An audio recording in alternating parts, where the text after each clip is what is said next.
Fernando, tudo bem por aí? Como foi o final de semana? Tudo bom, Thalita? Final de semana tranquilo. O Brasília entrando no seu período de seca, tudo funcionando direitinho.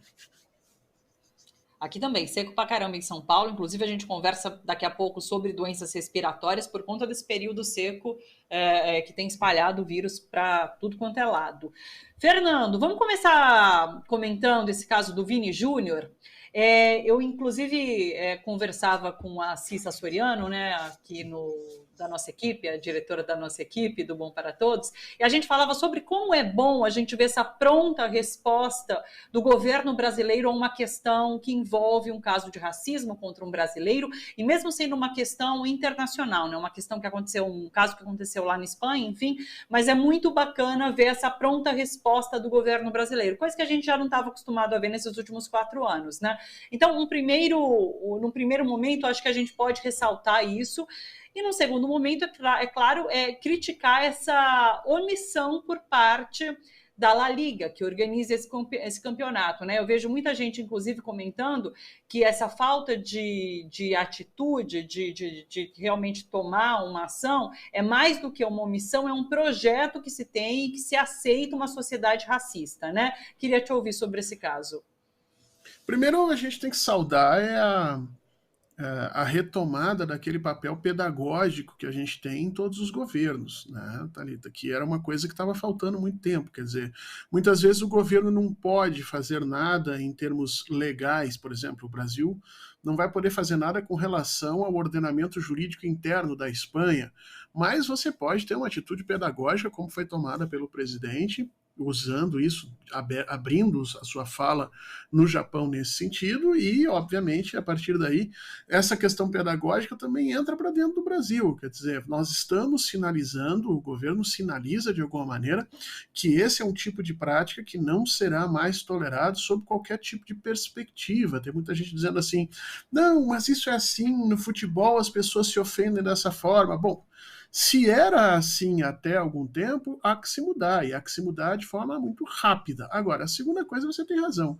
A gente tem que entender que nos últimos anos, aquela imagem que a gente tinha de uma Europa civilizada, de uma Europa que defendia direitos humanos, de uma Europa que buscava paz, de uma Europa que defendia a igualdade entre todos os indivíduos, de uma Europa que usava a educação como base do seu processo de tomada de decisão, e essa imagem está se desfazendo.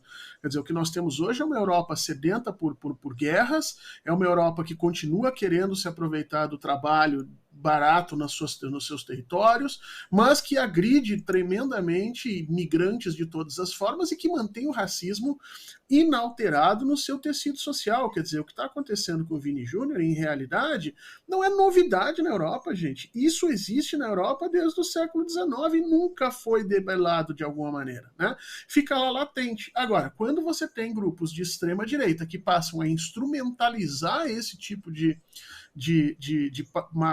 posicionamento, porque vamos lembrar que o racismo, ele, por um lado, ele exclui, porque ele ataca necessariamente aqueles que são alvos desse racismo, mas o outro lado acaba se sentindo acolhido, porque os racistas acabam se achando partes de um grupo, e que aí se invoca, inclusive, o princípio da democracia. Não, veja, se a maioria dos espanhóis não quer pessoas negras, eles têm o direito. Não, não tem. Agora, essa queda de máscara da União Europeia é algo realmente muito importante para a gente entender, especialmente nós brasileiros, que nós temos uma elite que sempre achou que a Europa era o modelo de sociedade que nós queríamos ou que nós gostaríamos de atingir, e a gente está vendo que não é assim. Achei muito interessante, inclusive, Lula ter trazido na fala dele essa questão do avanço do fascismo, porque eu não entendo nada de futebol, né, Fernando? Mas eu fui pesquisar sobre a La Liga. E essa La Liga, o presidente atual, é interessante que ele foi membro do Partido Fascista Espanhol, o Fuerza Nueva, da década de 80, e ele é apoiador do Vox, que é esse partido de extrema-direita espanhol, que tem ganhado força, inclusive, e que defende, entre outras medidas absurdas, a limpeza étnica na Espanha. Então, assim, é o fascismo tomando conta, ganhando força lá fora também. A extrema-direita instrumentalizando um discurso que já existe na sociedade, o discurso racista já existe na sociedade europeia, O que nós tínhamos antes eram controles educacionais, jurídicos, sociais, que você transformava isso em algo vergonhoso e até criminoso. Então as pessoas tinham medo, tinham vergonha de expressar isso publicamente, e que a extrema-direita, assim como Jair Bolsonaro fazia no Brasil, que lá na Espanha a extrema-direita usa esse tipo de manifestação como uma forma de união. Quer dizer, é uma unidade desses racistas que passam então a reivindicar soberania sobre um determinado território e até um certo discurso democrático dizendo, não, nós somos maiorias e vocês vão ter que admitir esse processo aqui. Então, nós temos que, na realidade, compreender que se o presidente da La Liga está nesse lugar, certamente ele não é o responsável por essas atitudes, mas ele é consequência de um apoio social a elas que permite que ele fique nesse lugar. Então, o que se deveria exigir de forma imediata é que todos aqueles que não sejam penalizados imediatamente, inclusive retirando-se clubes de determinados campeonatos. E olha, Thalita, eu vou te ser bem sincero, eu sou gremista, eu sou torcedor do Grêmio, meu time foi retirado de um campeonato pela manifestação racista de uma torcedora que teve apoio de uma parte significativa do estádio, e nós fomos talvez o único time que fomos penalizados por isso. Aceitamos a penalização, iniciamos campanhas ainda mais fortes dentro do nosso território, dentro da nossa torcida, para efetivamente debelarmos esse mal. Então, é preciso que a Espanha tome esse tipo de atitude também, e que bom que o Brasil se coloca nessa situação de questionar isso e de exigir. Afinal de contas, nós também não temos lá um telhado muito sólido nisso, né? Se eles começarem a jogar pedra, os nossos estádios estão cheios de manifestações racistas, homofóbicas, transfóbicas e tudo mais. Mas é um bom começo, Thalita. Essa imagem que a gente está acompanhando é justamente do presidente da La Liga, né?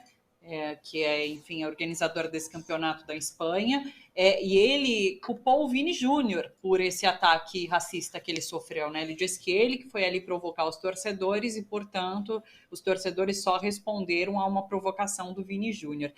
Lembrando também que a Espanha hoje tem um governo que é uma coligação socialista, né? Apesar desse avanço do Vox, o governo ali é um governo socialista, e a Aniele Franco esteve recentemente lá e assinou um acordo com o governo que quer ver, olha só, um dos destaques desse acordo é a previsão de que os países dediquem atenção especial à luta contra o racismo nas atividades esportivas.